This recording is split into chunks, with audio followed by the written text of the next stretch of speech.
चलिए आगे बढ़ते हैं। कोविड 19 के इस वैक्सीन से जुड़े ही आज कुछ सवाल हैं जिनके जवाब हम आज ढूंढेंगे।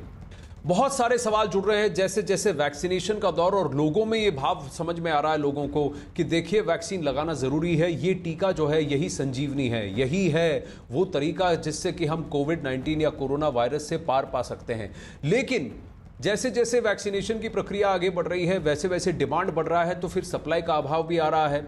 इससे जुड़े कई सारे सवाल भी उठ रहे हैं लोगों के मन में कि लोग जानना चाहते हैं कि मैं वैक्सीन कब लगाऊं, अगर मुझे ये है तो फिर मैं क्या वैक्सीन लगा सकता हूं, ये कोमॉर्बिडिटी है, ये फिजिकल कंडीशन है, मेरी अंडरलाइन कंडीशन है, तो क्या मैं वैक्सीन लगा सकता हूं, अभी अगर मैं कोविड 19 से ठीक हुआ हूं, अभी हाल में कोरोना से ठीक हुआ हूं, तो मैं कब वैक्सीन लगा सकता हूं, और एक वैक्सीन डोज और दूसरे वैक्सीन डोज के बीच का अंतर कितना होना चाहिए, कोविशील्ड और कोवैक्सीन में क्या फर्क है, और अगर मैंने पहली डोज कोविशील्ड की लगाई है तो क्या मैं दूसरी डोज कोवैक्सीन की लगा सकता हूं। ऐसे बहुत सारे सवाल हैं और इन सवालों से का जवाब देने के लिए आज हमारे साथ जुड़ रहे हैं एक्सपर्ट जो कि वैक्सीन के बारे में हर सवाल का जवाब देंगे। हमारे साथ मौजूद हैं एम्स में कम्युनिटी मेडिसिन डिपार्टमेंट के प्रोफेसर और कोवैक्सीन के प्रिंसिपल इन्वेस्टिगेटर डायरेक्टर जो हैं संजय राय जी, डॉक्टर संजय राय जी। डॉक्टर संजय राय नमस्ते, बहुत बहुत धन्यवाद आपने समय निकाला हमसे जुड़ने के लिए, हमसे बात करने के लिए और लोगों के मन में जो सवाल हैं उनके जवाब देने के लिए। तो शुरू करें डॉक्टर साहब, आपकी आज्ञा हो तो। बिल्कुल, मैं उसी के लिए बैठा हूं। डॉक्टर साहब जी, बहुत बढ़िया। तो डॉक्टर साहब मेरा पहला सवाल आपसे यह है कि आसानी से वैक्सीन कब मिलेगी सर? ये बताना तो लॉजिस्टिक मैनेजमेंट की जिम्मेवारी मेरी नहीं है। मैं टेक्निकल एस्पेक्ट पे बता सकता हूं कि वैक्सीन कितनी कारगर है या किन को लेना चाहिए, नहीं लेना चाहिए। वैक्सीन मिलेगी, देखिए थोड़ा सा जो है डेफिनेटली डिमांड ज़्यादा है, उतनी सप्लाई नहीं है। इस सप्लाई को कम किया जा सकता है कुछ अगर साइंटिफिक जो भी एविडेंसेस हैं उस पे। जैसे एक है किसी को नेचुरल इन्फेक्शन होने के बाद वैक्सीन देना। कोई भी हमारे पास दुनिया में ऐसे एविडेंसेस नहीं है कि उसका कोई बेनिफिट है। इस एजम्पशन के साथ देते हैं हम कि नेचुरल इन्फेक्शन के बाद वैक्सीन जो है बेटर हो सकता है, बूस्टर का काम करेगा, बट इसका कोई एविडेंस नहीं है। आज की डेट में नेचुरल इन्फेक्शन जो है लंबे दौर तक और अच्छा प्रोटेक्शन दे रहा है। अब तो 15 करोड़ से ज्यादा केसेस हो गए हैं। अभी जो है आप लोगों को भी अनुभव हो रहा होगा, और ये हम लोग पिछले 6 महीने से कहते हैं कि नेचुरल इन्फेक्शन बेटर प्रोटेक्शन अभी दे रहा है और उनको प्रायोरिटी ग्रुप में नहीं लेना चाहिए। कल अगर ऐसा एविडेंस आ जाता है कि नहीं उनको भी देने की जरूरत है तो उनको देना चाहिए। अभी ये माना जाए कि ये वेस्टफुल एक्सपेंडिचर है जो आज की डेट में उसकी जरूरत नहीं है। अब क्यों गाइडलाइंस में आया हुआ है WHO से लेके, WHO ने कल माना है कि हाँ natural infection is also providing protection like vaccine, वो भी गलत है, मैं उसको भी नहीं मानता हूं। आज की डेट में जितनी एविडेंसेस वो ये कहते हैं कि better protection than any vaccine, तो उसको हमें फॉलो करना चाहिए। हिंदुस्तान में भी 2 करोड़ से ज्यादा लोगों का हो गया तो एटलीस्ट 4 करोड़ डोज हम बचा लेंगे। और यह रिकमेंडेशन जो है साइंस की बेसिस पे किया जाना चाहिए। हम जो है शायद डिले कर रहे हैं कि सबको दे दें, कि कैसे हम आइडेंटिफाई करेंगे। सारा डिजिटल डेटा है, उनको इजिली आइडेंटिफाई किया जा सकता है, या उनको मैसेज दिया जा सकता है कि आपको जरूरत नहीं है। अगर ये क्लियर कट हम मैसेज दें तो लोगों में इतना कंफ्यूजन है वैक्सीन को लेके, मुझे कोरोना हो गया, 1 डोज लिया था उसके बाद कोरोना हो गया, या 2 डोज लिया था कोरोना हो गया, तो क्या मैं दूसरी वैक्सीन ले लूं, पहले मैंने कोविशील्ड ली थी या पहले मैंने कोवैक्सीन ली थी। तो इस टाइप की जो भी कंफ्यूजन है वह नहीं रहने चाहिए। होता क्या है कि काफी लोग बैठ के डिस्कशन करते हैं जिनको जो है बेसिक अंडरस्टैंडिंग नहीं है, वह व्हाट्सएप यूनिवर्सिटी से पढ़ के नाम बड़े हैं इसलिए कर देते हैं, उसका डिस्कशन कर देते हैं और वो लोगों में कंफ्यूजन पैदा करता है। पब्लिक हेल्थ में हम ये कहते हैं हमेशा कि लिमिटेड मैसेज दो, बट जो मोस्ट इफेक्टिव मैसेज हो वह दो। 50 दोगे तो 5 वो उसको याद कर लेंगे लोग, जो उतना इफेक्टिव नहीं होगा। इसलिए जो है क्लियर कट मैसेज होना चाहिए तो लोग खुद ही नहीं आएंगे और इस मिस मैच को खत्म किया जा सकता है। और दूसरा है सप्लाई जो है बढ़ा के कि मैन्युफैक्चरिंग ज्यादा किया जाए, जो भी एफर्ट्स करने पड़े मैन्युफैक्चरिंग ज्यादा करना चाहिए, और तभी जो है वैक्सीन की जो पूर्ति को जो है हम पूरा कर पाएंगे जो डिमांड है। और डेफिनेटली वैक्सीन ही लॉन्ग टर्म अभी तक सोल्यूशन है, तो वैक्सीन देना चाहिए, बट उनको देना चाहिए जिनको जरूरत है। इस समय सबसे ज्यादा जरूरत है बुजुर्गों को, जो लोग कोमॉर्बिड कंडीशन के साथ है उनको। उसके बाद क्योंकि जान बचानी जो है पहली प्राथमिकता होनी चाहिए। दूसरी जो है जैसे जैसे है जो है कि 18 साल से ऊपर के लोगों को 18 से 45, बट पहले उनको ना कवर करके हमें पहले उन लोगों को कवर करना चाहिए जिनमें जान का ज्यादा खतरा है, वो अब कंप्लीट कर लें तो इस ग्रुप में जाना चाहिए। और जिनको भी हो चुका है, चाहे वो किसी ग्रुप में हो, उनको जरूरत नहीं है। जी हाँ। हम्म हम्म तो आप ये कह रहे हैं कि अगर किसी को कोविड-19 यानी कोरोना हो चुका है तो फिर उनको वैक्सीन पे उनको वैक्सीन की जल्दी करने की जरूरत नहीं है, क्योंकि उनके शरीर में ऑलरेडी एक तरह के एंटीबॉडीज है, यानी कि शरीर में लिम्फोसाइट जो होते हैं उनमें कहीं ना कहीं प्रोग्रामिंग है कि अगर आपको ये बीमारी होती है तो आप इससे कैसे लड़ सकते हैं। लेकिन डॉक्टर साहब, मैं आपसे जानना चाहूंगा कि 2 डोजेस के बीच का जो अंतराल है ये कितना होना चाहिए, और कोविशील्ड और कोवैक्सीन में ये क्या अंतर में फर्क है क्या? क्योंकि आज कोविशील्ड की कुछ फ्रेश गाइडलाइंस भी निकली हैं, जरा दर्शकों को बताएं। देखिए, ये जो कोई भी कब इफेक्टिव होगा वो उसी के लिए ये क्लिनिकल ट्रायल्स किए जाते हैं, सेफ्टी के लिए किए जाते हैं, इफेक्टिव कितना वैक्सीन है उसके लिए किए जाते हैं, और कितना ज्यादा उसको और इफेक्टिवनेस उसको बढ़ाया जा सकता है। जो कोवैक्सीन है, जो हिंदुस्तान की पूरी तरीके से इंडिजिनस है, भारत बायोटेक और ICMR ने मिलकर बनाया है, उसके सारे क्लिनिकल डेवलपमेंट से लेकर क्लिनिकल ट्रायल तक सारे फेजेस के यही हुए, प्री क्लिनिकल ट्रायल भी यही हुए। उनका जो है 4 वीक इंटरवल पे ही है आज की डेट तक। सो 4 to 6 वीक में कभी भी 4 वीक के बाद दिया जा सकता है। जितना आप डिले करेंगे उतना ही प्रोटेक्शन जो है आपका डिले होता जाएगा, क्योंकि 2 डोज लेने के 2 हफ्ते के बाद माना जाता है कि प्रोटेक्शन हो रहा है। तो अगर आपने डिले कर दिया तो इसलिए जो है उसमें डिले करने की जरूरत नहीं है आपका, नहीं तो प्रोटेक्शन डिले हो जाएगा। जहां तक कोविशील्ड है, कोविशील्ड का जो क्लिनिकल ट्रायल हुआ था UK, Brazil and south Africa में, फर्स्ट इन 3 कंट्रीज में हुआ था। वो साउथ अफ्रीका के डेटा को उन्होंने पब्लिकेशन में नहीं लिया था, ब्राजील एंड यूके का लिया था, जिसमें उन्होंने 4 वीक इंटरवल पे दिया था। उसमें उनकी जो एफिकेसी 62.1% आई थी। बट उसमें जब उन्होंने सब ग्रुप एनालिसिस किया, क्योंकि क्लिनिकल ट्रायल में भी सभी लोग नहीं आ जाते हैं 4 वीक पे, कुछ लोग 6 हफ्ते पे, 8 हफ्ते पे आए, प्लस बाद में भी जब वैक्सीन का रोल आउट हुआ तो उन्होंने देखा कि जो लोग 8 हफ्ते पे ले रहे हैं या 6 वीक के बाद ले रहे हैं, उनमें इम्यूनोजेनिसिटी ज्यादा हो रहा है, उनमें प्रोटेक्शन लेवल बेटर है जो लोग 4 वीक से। तो फिर उनका जो है गवर्नमेंट ऑफ इंडिया ने भी अपनी गाइडलाइन चेंज की बेस्ड ऑन उनके रिकमेंडेशन, ऑक्सफोर्ड और एस्ट्राजेनेका के रिकमेंडेशन पे, कि इसको 6 to 8 वीक कर दिया जाए। अभी की गाइडलाइंस में 6 to 8 वीक है। फिर उन्होंने ये देखा कि जो लोग 12 वीक बाद ले रहे हैं उनको जो है और बेटर प्रोटेक्शन है 6 to 8 वीक से लेने के बाद भी। बट प्रॉब्लम यह है कि अगर 12 वीक का ये 3 महीने का गैप हो जाएगा तब तक आप प्रोटेक्टेड नहीं है अच्छी तरीके से। तो जो है पब्लिक हेल्थ में हमेशा हम कहते हैं कि बैलेंस करना पड़ता है कि बेनिफिट कितना है और रिस्क कितना है। अगर रिस्क कम हो गया तो 12 वीक किया जा सकता है, बट अभी जिस तरीके से रिस्क ज्यादा है उसमें 12 वीक का करने का जो है पॉइंट नहीं है। 6 to 8 वीक जो है, जो उनका पहले का रिकमेंडेशन था, जिसमें गवर्नमेंट ऑफ इंडिया ने ऑलरेडी गाइडलाइंस जारी की हुई है, वह सही है। जी हाँ। सो कोवैक्सीन 4 वीक। तो अगर मैं आपसे, तो मेरा अगला सवाल, तो हाँ जी, कोविशील्ड 6 to 8 वीक। हाँ जी, बताइए जी। तो कोवैक्सीन 4 से 6 हफ्ते और कोविशील्ड जो है 6 से 8 हफ्ते। अब मेरा अगला सवाल ये है कि मान लीजिए आप कई जगह जो है ये वैक्सीन की डोसेज और सप्लाई का अभाव है, तो जो दूसरी डोज के लिए जो रुके थे, जो कम से कम 6 हफ्ते रुके थे या 7 हफ्ते रुके थे, अब जो है वो 9वां हफ्ता, 8वां हफ्ता खत्म होने आ रहा है, 9वां हफ्ता शुरू हो रहा है, 10वां हफ्ता हो गया। तो अब अगर ये मेरे 2 डोजेज में डिले होता है तो क्या मुझे फिर से 2 डोजेज लेनी पड़ेंगी? नहीं, बिल्कुल नहीं। पहले ही मैंने बताया कि इवन 12 हफ्ते पे और प्रोटेक्शन ज्यादा होता है। ये जो उनके रिकमेंडेशंस आए हुए हैं, थोड़ा सा कोविशील्ड की अगर बात कर रहा हूं तो वह जो है कोविशील्ड आप कभी भी ले सकते हैं, कोई दिक्कत नहीं। इवन कोवैक्सीन भी अगर ले रहे हैं, डिले अगर आप कर रहे हैं तो जो दूसरी डोज लेने के बाद जो प्रोटेक्शन आना है, दूसरी डोज लेने के बाद उतना आएगा। लेकिन अगर जब तक आपने सेकेंड डोज नहीं लिया हुआ है तब तक आप प्रोटेक्टेड नहीं है। इसलिए जो है 4 हफ्ते बाद जब भी आपको मौका मिले वह ले लेना चाहिए अगर कोवैक्सीन लगा रहे हैं, और 6 हफ्ते के बाद जब भी मौका मिले तो कोविशील्ड लगा लेना चाहिए। लेकिन अगर किसी कारण से, जैसे वैक्सीन नहीं अवेलेबल है या किसी और कारण से जो है आप नहीं लगवा पाते हैं, इवन 2 या 3 महीने भी हो जाते हैं, तो भी जब भी आपको वैक्सीन मिल जाए उस समय आपको ले लेना चाहिए। ये है उसके पीछे जो साइंस है। तो ऐसा नहीं है कि आपको फिर से जो है पूरी की पूरी जो है साइकिल को रिपीट करनी पड़ेगी कि एक डोज अब 3 महीने हो गए, फर्स्ट डोज लिए हुए तो वो वेस्ट हो गया। ऐसा नहीं होता है। वह जो है उसने आपकी बॉडी को सेंसिटाइज कर दिया है, इम्यूनोलॉजिकल मेमोरी डेवलप कर दिया है, थोड़े बड़े एंटीबॉडीज भी बन गए होंगे, ज्यादा नहीं बने होंगे, इसीलिए कि सेकेंड डोज के बाद ही जो है वो प्रोटेक्टिव लेवल ऑफ एंटीबॉडीज बनते हैं। जी हाँ।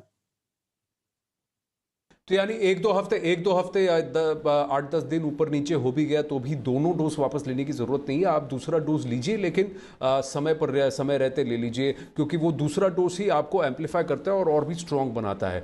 लेकिन एक और सवाल है डॉक्टर साहब कि जब अब मान लीजिए मैंने दोनों डोसेज लगा ली, अब मैं कब तक प्रोटेक्टेड हूं? ये वैक्सीन की 2 डोज का असर जो है कब तक रहेगा?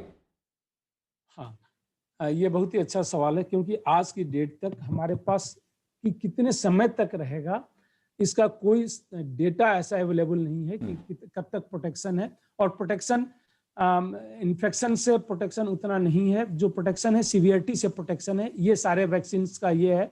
कई जगह तो जैसे यूएस में देते हैं तो उनको इन्फॉर्म करके देते हैं कि आपका इन्फेक्शन से कम ये है बचाव, सीवियरिटी से ज्यादा बचाव इस इन्फेक्शन में, तो ये है। बट कब तक सीवियरिटी से भी बचाव है इसका डेटा अवेलेबल नहीं है, लेकिन जो भी अवेलेबल डेटा के बेसिस पे कहा जा सकता है कि अभी चूंकि 6-7 महीने से ही, जनवरी से ही लगना शुरू हुआ है, उसके पहले क्लिनिकल ट्रायल हुए थे, उसके डेटा पे कि ऑलमोस्ट 1 ईयर तक होना चाहिए इससे प्रोटेक्शन, अगर उस वेरिएंट के अगेंस्ट जिसके अगेंस्ट ये इफेक्टिव है उसके अगेंस्ट अगर हम दे रहे हैं तो यह होना चाहिए करीब साल भर तक, डेटा को देख के लगता है। तो आप कंक्रीट तो आप कह रहे हैं करीब 9 महीने से साल भर तक? जी हाँ, जो है हमारे पास। तो आप कह रहे हैं कभी 9 महीने से साल भर तक इसकी इफेक्टिविटी होगी। तो कहीं आपको लग रहा है कि जैसे ये फ्लू वैक्सीन का ट्रेंड होता है ना, कि हर साल जो टारगेट ग्रुप, सबसे वल्नरेबल ग्रुप हैं, उनको हर साल एक बार लगाना पड़ता है, टीका लगवाना पड़ता है, तो आपको लगता है कि ये जो बूस्टर डोसेज या नए डोसेज हैं ये परहैप्स 1 साल के बाद हमको फिर से लगवाना पड़ेगा? देखिए, वो तो डिपेंड करता है कि रियली इम्यूनिटी कैसी रहती है और वायरस कैसे बिहेव करता है। अगर न्यू स्ट्रेन आते हैं म्यूटेशंस के बाद, अगर न्यू वेरिएंट आते हैं और जो कंप्लीटली पूरा एग्जिस्टिंग जो भी एक्वायर्ड इम्यूनिटी है उसको अगर बाईपास कर देते हैं तो बिल्कुल नया वैक्सीन देना पड़ेगा, फिर वो बूस्टर नहीं होगा। अगर उसको बाईपास नहीं करते हैं तो एक शायद बूस्टर देके वो उसको एविडेंस जनरेट होने के बाद कि एक बूस्टर ही 2-3 साल तक काम कर सकता है, कैसे काम करेगा वो डिपेंड करता है कि फ्यूचर में जो है वायरस कैसे बिहेव करता है। अगर इतना चेंजेस नहीं आते हैं, इन्फ्लुएंजा में क्या होता है कि वो शिफ्ट और ड्रिफ्ट हम बोलते हैं, वह हर 6 महीने पे, और ये जो नए वैक्सीन का रिकमेंडेशन है वो इसलिए कि वो ड्रिफ्ट होता रहता है, और जब शिफ्ट हो जाता है मतलब एंटायर पूरा का पूरा वायरस ही चेंज हो जाता है कि इवन नेचुरल इम्यूनिटी भी उसको जो है नहीं कर पाती, क्योंकि as a thumb rule natural immunity हमेशा बेटर प्रोटेक्शन देता है, उसमें भी बेटर प्रोटेक्शन देता है इन्फ्लुएंजा में भी वैक्सीन के कंपेरिजन में। तो लेकिन सभी लोग, इसका ये मतलब नहीं हुआ कि हम लोगों को जबरदस्ती एक्सपोज करेंगे, क्योंकि एक्सपोजर होने के बाद खतरा है, सीवियरिटी होने की खतरा है, मौत होने की भी खतरा है। तो जिनको नहीं हुआ है उनके लिए तो वैक्सीन जो है रियली इस समय जो है बेस्ट ऑप्शन बचता है। ये हाँ, जो एविडेंसेस हैं कि नेचुरल इन्फेक्शन जो है नहीं आपने सही प्रोटेक्शन है उसका, और better quality of protection is better, उनमें सीवियरिटी होने के चांस अगर इन्फेक्शन होता भी है तो ऑलमोस्ट न के बराबर है इसमें, बट जीरो नहीं है, न के बराबर किसी वैक्सीन से जीरो नहीं है। तो if you compare with your natural infection of vaccine, so natural infection is providing much better protection than any vaccine. या एनी वैक्सीन पर कहीं ना कहीं ये भी है कि ये वायरस किस तरह से बिहेव कर रहा है ये भी अलग है। पहले वेव से लेकर दूसरे वेव में अगर आप देखें तो वायरस का बिहेवियर ही अलग है, और वो जिस टारगेट ग्रुप या किसको अटैक कर रहा है उसमें भी थोड़ा सा हल्का सा चेंज लग रहा है, शिफ्ट लग रहा है। तो हर कोई इसको समझ रहा है क्योंकि ये रियल टाइम में चल रहा है, हमारे पास एम्पेरिकल डेटा नहीं है। लेकिन मैं अगले सवाल पर जाना चाहूँगा डॉक्टर साहब, और ये बहुत लोग इसको समझने की कोशिश कर रहे हैं, क्या मैं ये वैक्सीन की कॉकटेल कर सकता हूँ? चलिए पहले मैंने कोविशील्ड लगवा दिया, अब कोविशील्ड नहीं मिल रही तो मैं दूसरी डोज कोवैक्सीन की ले लेता हूं, या मैंने पहले जो है कोवैक्सीन लगवाई, अब कोवैक्सीन नहीं मिल रही, कोविशील्ड मिल रही है तो मैं कोविशील्ड लगा लेता हूं। ये हम कर सकते हैं क्या अदला बदली? नहीं, आज की डेट में यह रिकमेंडेड नहीं है। हो सकता है कल हो जाए जब एविडेंस जनरेट हो, और इस पे भी ट्रायल्स चल रहे हैं, बट आज की डेट में हमें नहीं पता कि आप जो कॉकटेल बनाएंगे तो वह इफेक्टिव भी होगा कि नहीं, वह प्रिवेंट करेगा कि नहीं सीवियरिटी को, हमें नहीं पता कि वह सेफ कितना होगा। ये दोनों का ही डेटा अवेलेबल नहीं है, इसलिए आज की डेट में जो रिकमेंडेशन है वह यह है कि नहीं, आप कॉकटेल नहीं कर सकते। और हमें साइंस पे विश्वास करना चाहिए। बिना एविडेंस का जो है, अब वो समय नहीं रहा कि संभावनाओं पे कर दे कि हो सकता है 2 वैक्सीन ये लगा लिया, 2 डोज कोविशील्ड का और 1 कोवैक्सीन का लगा लिया तो जो है बेटर प्रोटेक्शन दे देगा। ऐसा नहीं है। जैसे कि नेचुरल इन्फेक्शन के बाद लगा दिया तो बेटर प्रोटेक्शन दे देगा। काफी 1 साल में जो है काफी ज्यादा एविडेंस जनरेट हो चुका है और ये समय है कि हमें एविडेंस की को यूज करना चाहिए। सिर्फ जो है संभावनाओं पे अब बात करने का वो टाइम नहीं है। तो इसलिए आज की डेट में आपके सवाल का आंसर यही है कि रिकमेंडेड नहीं है। रही है। स्पुतनिक भी एक वैक्सीन है जो कि कॉकटेल वैक्सीन है। वो तैयार ही ऐसा हुआ है कि दोनों डोसेज अलग अलग वैक्सीन के, तो वो कॉकटेल वैक्सीन है। लेकिन कोविशील्ड और कोवैक्सीन का तैयार करने का तरीका जो बेस है वो शायद अलग है। और आप जैसे कह रहे हैं अभी भी इसको स्टडी किया जा रहा है कि मिक्स एंड मैच कर सकते हैं कि नहीं। तो जब तक उसके बारे में सलाह नहीं होती आप मिक्स एंड मैच मत करिए, कॉकटेल मत बनाइए। मेरा अगला सवाल आपसे ये है, और इस पर आपने शुरुआत में भी बात की थी डॉक्टर साहब, थोड़ा सा और इससे विस्तार से बताइए कि अगर मैं कोविड-19 या कोरोना से अभी ठीक होकर निकला हूं तो क्या मुझे कितने देर रुकना चाहिए वैक्सीन लगवाने से पहले?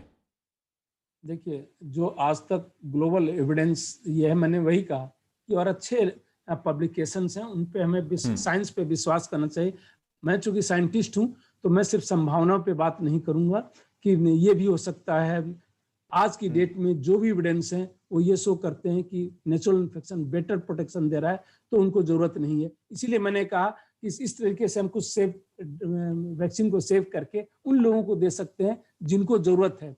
तो आज की डेट में अगर आप उभरे हैं तो मैं तो ये कहता हूं कि सबसे भाग्यशाली हैं जो कोविड सर्वाइवर हैं, क्योंकि बेस्ट प्रोटेक्टेड पर्सन आज की डेट में कोविड सर्वाइवर है, न कि वैक्सीन लेने के बाद है। आप दोनों ग्रुप को कंपेयर कर सकते हैं। जो भी ये कंपैरिजन है कि कोविड होने के बाद लोगों में अगर रीइंफेक्शन कुछ लोगों में हुआ है, तो ज्यादातर लोगों में नहीं हुआ, बहुत ही कम रिपोर्टेड है। उनमें रीइंफेक्शन होने के बावजूद भी जो है सीवियरिटी नहीं हुई, तो बेस्ट प्रोटेक्टेड है। लेकिन वैक्सीन लेने के बाद सीवियरिटी कम हो जाती है अनवैक्सीनेटेड से आप कंपेयर करें, बट जीरो सीवियरिटी नहीं होती। ऐसा नहीं है कि आपको सीवियरिटी होगी नहीं, हाँ उससे अगर कंपेयर करेंगे तो काफी कम होगी। तो आज की डेट में अगर मैं बात करना है, मुझे एविडेंस की बात करनी है, तो अभी जरूरत नहीं है। टिल सच टाइम जब तक ये एविडेंस नहीं आ जाता कि नेचुरल इन्फेक्शन होने के बाद वैक्सीन लेने से बेटर प्रोटेक्शन दे रहा है, मेरे हिसाब से आज की डेट में वह वेस्टफुल एक्सपेंडिचर है कि आप एक डोज को बर्बाद कर रहे हैं जो कहीं यूज हो सकता था। जी, तो आप ये कह रहे हैं कि अगर आपके शरीर में एंटीबॉडीज हैं और आपने कोविड-19 से रिकवर किया है, चाहे वो कभी भी हो, तो यानी आपको इस वक्त वैक्सीन की उतनी ज़रूरत नहीं है, क्योंकि वैक्सीन वही काम कर रहा है जो आपके शरीर में पहले ही कोविड से रिकवर करने वाले जो हैं वो आपके शरीर में ऑलरेडी एंटीबॉडीज़ हैं, तो वो एंटीबॉडीज़ नेचुरली क्रिएटेड है, तो वो वही कर रहे हैं। बतौर एक साइंटिस्ट आप ये बात कर रहे हैं। पर मैं आपसे ये जानना चाहता हूँ डॉक्टर साहब, कई बार अब की बार ऐसा हुआ है जब वैक्सीनेशन का पहला डोज लगने के बाद अगर किसी को कोविड हो जाता है तो फिर वो दूसरा डोज कब लगाए?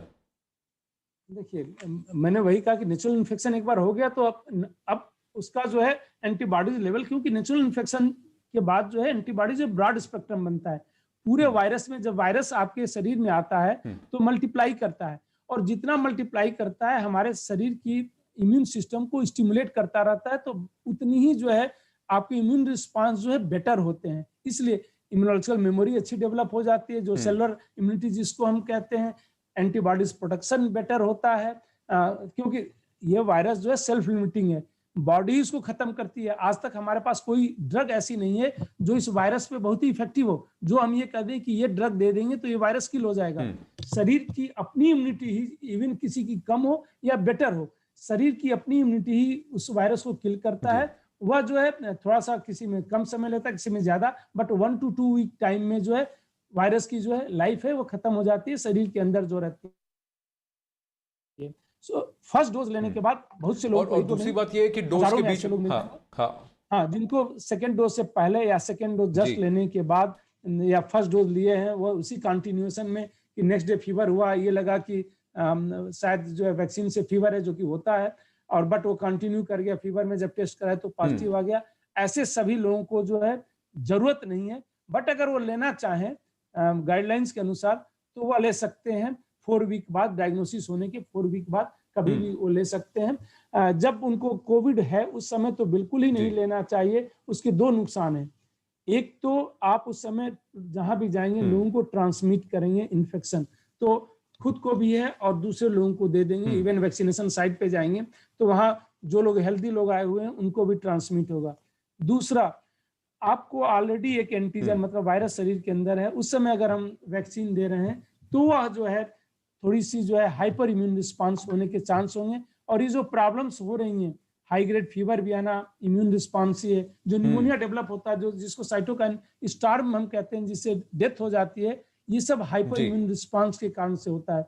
उस चीज को हमें अवॉइड करना चाहिए उस समय। तो इन दो कारणों से जो है हम नहीं देते हैं। जो गवर्नमेंट की रिकमेंडेशन है कि 4 हफ्ते तक आपको नहीं दी जाएगी, सीडीसी है कि 3 महीने बाद वो ले लें, बट 3 महीने का भी और 1 महीने का कोई रेशनल नहीं है।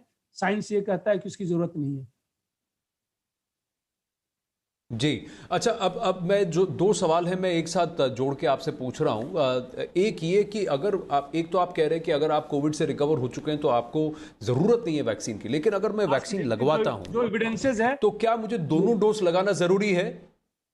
क्या मुझे दोनों डोज लगाना जरूरी है, या फिर मैं एक डोज ही अगर लगवाऊं तो भी मेरे अंदर इम्यूनिटी आ जाएगी? नहीं, अगर आपको कोविड नहीं हुआ है तो आपको दोनों डोज लगाना जरूरी है।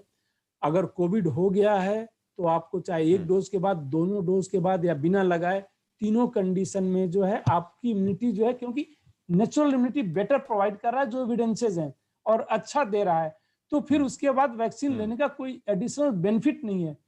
नुकसान नहीं है, ये कह सकते हैं कुछ ऐसा नुकसान नहीं हो रहा है, बट अगर मिलियंस में भी एक में कुछ प्रॉब्लम हो रही है तो उसको भी रिस्क पे क्यों डालना है, अगर कोई एडिशनल बेनिफिट नहीं है। नुकसान जो सबसे ज्यादा ये है कि हम एक डोज को वेस्ट कर रहे हैं, नीडी को दे देनी चाहिए, उसको देना चाहिए। तो इसलिए जो है कोई भी सिंगल के एक बार इन्फेक्शन हो गया, मतलब एक डोज लेने के बाद इन्फेक्शन हो गया, बिना डोज लिए इन्फेक्शन हो गया, 2 डोज लेने के बाद इन्फेक्शन हो गया, जब भी नेचुरल इन्फेक्शन हो गया तो आप बेटर प्रोटेक्टेड हैं। इसलिए एक डोज लेने के बाद भी आप नहीं लेते हैं तो भी उतने ही प्रोटेक्टेड है जितना लेने के बाद जो एविडेंस अभी तक है। कल अगर चेंज हो जाएगा तो अलग बात है, अभी तक है कि 7-8 महीने तक का एविडेंस था, वह जो है अभी वही एविडेंस है कि एटलीस्ट यू आर प्रोटेक्टेड। जी जी, डॉक्टर साहब, आप बच्चों की बात करते हैं, जहाँ आप हमसे जुड़े, हमारे साथ जुड़े लाइव, उससे पहले हमने ये खबर दर्शकों को बताई कि कोवैक्सीन की जो है, भारत बायोटेक की जो वैक्सीन है, उसके फेज़ 2 ट्रायल शुरू हो गए। 525 लोगों के ऊपर शुरू हो चुके हैं। 2 से 18 वर्ष की आयु के बीच में इनको ये वैक्सीन लगाई जा सकती है कि नहीं? तो आपके हिसाब से बच्चों के लिए वैक्सीन कब तक मिलेगी? देखिए, ये एक अच्छा है क्योंकि कदम है, क्योंकि बच्चों के लिए हमारे पास कोई सेफ्टी का डेटा नहीं है, इम्यूनिसिटी का डेटा नहीं है, एफिकेसी का डेटा नहीं है। और जब तक डेटा ना हो तब तक जो है कि बच्चों में कितना सेफ है, सेफ के साथ साथ इफेक्टिव भी है कि नहीं, इनको देने की जरूरत है कि नहीं। तो इसलिए जो है जो अभी डीसीजीआई ने किया, अभी शुरू नहीं हुआ है बट जल्दी जो है ट्रायल भी शुरू हो जाएगा। डीसीजीआई ने अभी कहा है कि उस पर ट्रायल करना चाहिए। तो ये जो ट्रायल के प्रोसीजर होते हैं, फेज 1 इसमें नहीं करना है, फेज 2 फेज 3 ट्रायल करना है, और ये थोड़ा सा टाइम लेगा, मतलब 3 to 6 मंथ का टाइम ले सकता है एविडेंस जनरेट करने में। अभी जो है तो ट्रायल जो जस्ट डीसीजीआई ने कहा है कि ट्रायल करनी चाहिए इस ग्रुप में। सो 2 to 18, अभी 2 to 18 वर्ल्ड में किसी ने भी किसी वैक्सीन के लिए नहीं किया है, फर्स्ट वैक्सीन के लिए होने जा रहा है। जैसे यूएस और कनाडा ने अभी अप्रूव भी किया हुआ है, तो 12 ईयर्स के एबव किया हुआ है, उसके नीचे के लोगों को नहीं किया हुआ है। ये तो रही साइंस की बात कि डेफिनेटली हमें जनरेट करना चाहिए जी। रही वैक्सीन देने की बात, अभी अगर सेम वैक्सीन भी आ जाता है सेम स्ट्रेन के साथ, जिस तरीके का फेज 1 था हमारे कंट्री में, फेज 2 था या पूरी दुनिया में, तो जो भी ग्लोबल एविडेंस है वो ये इंडिकेट करते हैं कि बच्चों में ये अभी माइल्ड डिजीज है, सीवियर नहीं डिजीज है। बच्चे जो है उतने ही इन्फेक्ट हुए हैं जितने एडल्ट हुए हैं। अगर मैं दिल्ली की बात करूं तो दिल्ली में ऑलमोस्ट 60% जो है सीरो सर्वे हुआ था, उसमें ये बताया गया कि एडल्ट से ज्यादा बच्चे इन्फेक्ट हो चुके हैं उस सीरो सर्वे की रिपोर्ट के अनुसार। बट बच्चे इन्फेक्ट हो रहे हैं, हमें पता नहीं चलता क्योंकि बच्चों में बहुत ही माइल्ड डिजीज है। तो वैक्सीन जो है आज की डेट में अभी बच्चे प्रायोरिटी ग्रुप में नहीं होने चाहिए, बच्चों को देने से कोई एडिशनल बेनिफिट नहीं दिख रहा है, बट एविडेंस जरूर जनरेट करना चाहिए कि कल अगर कोई खतरनाक वायरस आ गया और हमारे पास सेफ्टी और एफिकेसी का डेटा है तो हम वायरस वैक्सीन में थोड़ा सा चेंज करके उसको लाया जा सकता है। फिर जैसे इन्फ्लुएंजा का हम हर साल क्लिनिकल ट्रायल नहीं करते, देते रहते हैं कि कोई अगर खतरनाक वायरस आ गया जैसा कि लोग कह रहे हैं कि जी थर्ड वेव में हो सकता है कि ये, आल्दो उसका कोई बहुत बड़ा रेशनल नहीं है। न्यू स्ट्रेन जो है किसी के लिए भी जी खतरनाक हो सकता है एल्डरली के लिए और ज्यादा खतरनाक हो जाए, हो सकता है वो बहुत ही माइल्ड हो जाए कि किसी भी ग्रुप के लिए बहुत खतरनाक न हो। तो म्यूटेशंस किस करवट बैठेगा इसके बारे में पहले से प्रेडिक्ट करना बहुत ही डिफिकल्ट होता है, नहीं तो इस टाइप की सेकेंड वेव नहीं आई होती अगर पहले से प्रिडिक्ट कर लिए होते। और हर जी कंट्री में आई, चाहे यूएस हो, चाहे यूके हो, चाहे इजराइल हो, ब्राजील हो, कोई भी जी कंट्री का नाम लीजिए, आपके पड़ोसी जितने हैं हिंदुस्तान के, तो सब में आया। तो इस टाइप के कि कैसा म्यूटेशन होगा और कैसा वह होगा, वह डिफिकल्ट है प्रिडिक्ट करना बहुत पहले से। लेकिन इसको हमें जी मॉनिटर जरूर कर सकते हैं कि जब भी इस टाइप का म्यूटेशन हो रहा है, न्यू वेरिएंट आ रहा है, तो उसको जितनी जल्दी हम पता कर लें कि कम से कम हम एक्शन तुरंत शुरू कर दें उसके अनुसार। अगर बहुत ही विरुलेंट है, बहुत ही इन्फेक्शियस है, तो उस जी ढंग से हमें एक्शन लेना चाहिए। अगर कम है तो उस ढंग से एक्शन लेना चाहिए। तो इसलिए जो है जेनेटिक सीक्वेंसिंग पे हमें ज्यादा ध्यान देना पड़ेगा। इसको अगर हमें रियली समय रहते पता जी करें और समय रहते एक्शन लेना है, तो इसलिए जो है वैक्सीन का ट्रायल जी डॉक्टर साहब, होने समय का पे, खत्म होने समय में का अभाव है, जल्दी इसीलिए चीज। बच्चों पर एक दो सवाल हैं, उनको मैं जोड़ के आपसे पूछना चाहता हूं। एक की अलग अलग वैक्सीन तैयार हो रहे हैं, जॉनसन एंड जॉनसन की एक वैक्सीन का काम चल रहा है जो कि सिंगल डोज वैक्सीन होगी, लेकिन क्या बच्चों को जब वैक्सीन आएगी तो भी अलग अलग वैक्सीन का अलग अलग प्रयोग होगा? किसी का सिंगल डोज होगा, किसी का डबल डोज होगा? और ये भी कि as a scientist, as a doctor, आपको क्या लगता है कि किस उम्र के बच्चों को वैक्सीन लगानी चाहिए? देखिए, बिल्कुल दो चीज है, एक तो एविडेंस जनरेट करना, साइंटिफिक एविडेंस जनरेट करना वह जरूरी है। और बिल्कुल अलग अलग वैक्सीन का अलग अलग डोज शेड्यूल है, और क्लिनिकल ट्रायल में वही प्रूफ हुआ है कि किसी का सिंगल में इतनी सेफ्टी एफिकेसी है, तो वही फॉलो होगा। तो बच्चों में भी ऑलमोस्ट सेम टाइप का डोज शेड्यूल और शेड्यूल भी वही रहेगा। जिनका सिंगल डोज है सिंगल, डबल डोज है, कुछ वैक्सीन के ट्रिपल डोज के भी क्लिनिकल ट्रायल चल रहे हैं, फेज 3 क्लिनिकल ट्रायल में है। इस समय जो दुनिया में 13 वैक्सीन लग रहे हैं वो सारे डबल डोज में है। रही बात, हम्म आपने हम्म अगला किया था कि बच्चों की, आज की डेट में जो स्ट्रेन सर्कुलेशन में पूरी दुनिया में चल रहे हैं, इंक्लूडिंग ये 4 जो है वेरिएंट ऑफ जी कंसर्न जो चल रहे हैं, उनमें जो है बच्चों को प्रायोरिटी ग्रुप में, मैंने पहले कहा कि नहीं देने से कोई एडिशनल बेनिफिट नहीं लगता, क्योंकि बच्चों में ये डिजीज बहुत ही सीवियर नहीं है। जी एक्सेप्शनल छोड़ दीजिए, ओवरऑल जो है सीवियर नहीं है। अभी हम्म सीवियरिटी जो है एल्डरली, कोमॉर्बिड कंडीशन, और उसके बाद जैसे जैसे एज घटता जाता है सीवियरिटी क्या परसेंटेज कम होता जाता है। तो बच्चों में नहीं है, तो बच्चों प्रायोरिटी ग्रुप में नहीं होने चाहिए। अगर उनको हम अभी देना शुरू करें तो जी वह जो है साइंस का दुरुपयोग कहा जाएगा, सदुपयोग नहीं कहा जाएगा। ये मानना है एविडेंस की। अगर हम बात करें, संभावनाओं की बात करें, तो कुछ भी हो सकता है। पूरी दुनिया जी में 15 करोड़ से ज्यादा हो गए, इसलिए नहीं दिया सकता।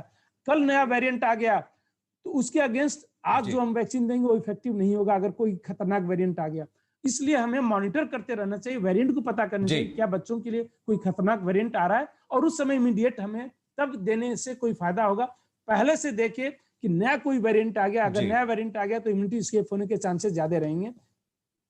इसलिए जो है अभी की समय जी, में जो है तो आप ये कह रहे वैक्सीन हैं जो कि है बच्चों को, बच्चे जो फिलहाल जो है एक सर्टेन रिस्पांस दिखा रहे हैं, और मैंने भी देखा है कि बच्चे जो हैं बहुत जल्दी रिकवर कर जाते हैं। 1-2 दिन में अगर उनको कोविड हो भी जाता है तो जल्दी रिकवर कर जाते हैं बिना ज़्यादा दवाई खुराक के, किसी भी मदद के। ज़्यादातर यही देखा गया है। एक्सेप्शंस तो अलग बात है, वो तो हर केसेस में होते हैं। लेकिन आप आगे कह रहे हैं कि आप वैक्सीन के बाद से, वैक्सीनेशन के बारे में, बच्चों के टीकाकरण के बारे में तब देखिए जब कोई ऐसा कोविड का स्ट्रेन आए जो कि बच्चों को अटैक कर रहा हो, तब उससे प्रोटेक्शन की जरूरत है। लेकिन मेरा आखिरी सवाल है, इसको मैं जोड़ के आपसे कह रहा हूं, दो चीजें। एक, क्या गर्भवती महिलाएं जो हैं वो कोविड-19 के खिलाफ वैक्सीन ले सकती हैं या नहीं? और ऐसे कौन कौन से जो कोमॉर्बिडिटीज हैं या कंडीशंस हैं जब आप ये वैक्सीन नहीं ले सकते? तो दोनों का अगर आप साथ में जवाब दे दें डॉक्टर साहब। बिल्कुल। गर्भवती महिलाओं के लिए हिंदुस्तान में अभी हम नहीं दे रहे हैं, हमारे पास सेफ्टी का कोई डेटा नहीं है कि भ्रूण पे उस पर क्या प्रभाव पड़ेगा। यूएस में थोड़ा सा उन्होंने डेटा जनरेट किया है कि दिया जा सकता है, तो वहां दिया जा सकता है। अभी हमारे पास नहीं है, तो आंसर है नहीं इसका। और सेकंड क्वेश्चन था आपका क्या? सेकंड में कि किन बीमारियों में कोविड-19 का वैक्सीन नहीं दिया जा सकता? हाँ, कोमॉर्बिड कंडीशन, ऐसा कोई भी कोमॉर्बिड कंडीशन नहीं है जिसमें नहीं दिया जा सकता है, सब में दे देना चाहिए। इवन जैसे कि किसी की जो है इम्यूनिटी कम है, कंप्रोमाइज स्टेजेस में बिकॉज ऑफ सम मेडिसिन हो रही है, उनको भी देने से फायदा ही होगा, नुकसान नहीं होगा, तो किसी को भी दिया जा सकता है। कुछ लोगों को जिनको फर्स्ट डोज से प्रॉब्लम है कि उनमें कुछ रिएक्शन हुए, उन्हीं को सिर्फ आज की डेट में एब्सोल्यूट कंट्राइंडिकेशन वही है जिनको फर्स्ट डोज में प्रॉब्लम है। जहां तक किसी को सीवियर एलर्जी है ये, तो वहां पे हेल्थ केयर प्रोवाइडर को बता दें, क्योंकि एडवर्स इवेंट को मैनेज करने के लिए व्यवस्था होती है अच्छे सेंटर्स में। और अगर किसी को बहुत ही सीवियर एलर्जी है कुछ चीजों से, जैसे किसी ड्रग्स एलर्जी है कि लेते ही एनाफाइलेक्सिस हो जाता है, उनमें संभल के देना है सिर्फ हमें। और वह जो है किसी अच्छे सेंटर पे जाकर लगाए, क्योंकि एनाफाइलेक्सिस अगर होता भी है, एनाफाइलेक्सिस होता है इमीडिएट ये रिएक्शंस, वह अगर होता है तो वहां मैनेज किया जा सकता है। तो ये जाके किसी अच्छे सेंटर पे अपने को बता दें, इन्फॉर्म कर दें। अदरवाइज कोमार्बिड कंडीशन जो है कोई कंट्राइंडिकेशन नहीं है आज की डेट में। जी हाँ जी। डॉक्टर संजय राय, बहुत बहुत धन्यवाद। आपने बहुत सारे सवालों का जवाब दिया और सबसे बड़ी बात आपने ये कहा कि अगर आप कोविड-19 को हरा चुके हैं, यानी कि आपको कोविड हुआ है और आप रिकवर कर चुके हैं, तो आपको वैक्सीन लगाने के लिए जल्दबाजी करने की ज़रूरत नहीं है। जिसे कोविड नहीं हुआ उसे वैक्सीन की इस वक्त ज़्यादा ज़रूरत है। जिसको हो चुका है और जो कोविड से पार पा चुके हैं, उसे हरा चुके हैं, वो थोड़ा रुक सकते हैं। ये सबसे बड़ी बात आपने बताई है। बहुत बहुत धन्यवाद समय निकालकर हमसे बात करने के लिए यहाँ न्यूज़ 18 इंडिया पर। Thank you very much. Thank you. Thank you sir, thank you very much. अखाड़ा में लेंगे एक छोटा सा ब्रेक, बने रहिए।